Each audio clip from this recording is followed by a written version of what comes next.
Welcome back to my channel ঝটপট রান্না। আমি আপনাদের সাথে আরেকটি নতুন রেসিপি শেয়ার করব। প্রথমে পানিতে ইস্ট নিয়ে নিয়েছি, তারপর স্বাদ মতো লবণ নিয়ে নিয়েছি, তারপর স্বাদ মতো চিনি,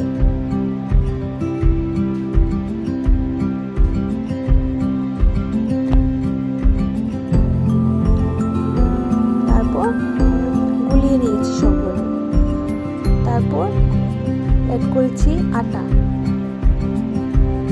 সাথে অ্যাড করেছি 2টা কলা, ভালোভাবে মাখিয়ে নিয়েছি।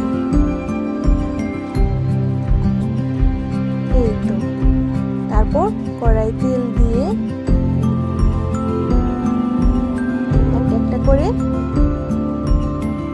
গোলগুলি দিয়ে দিয়েছি।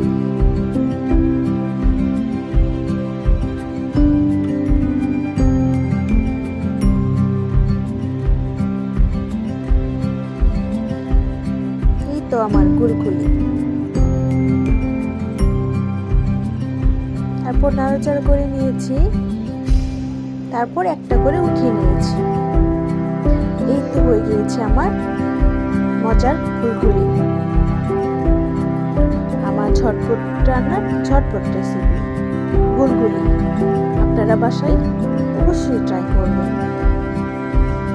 খেতে অনেক মজা হয়েছে।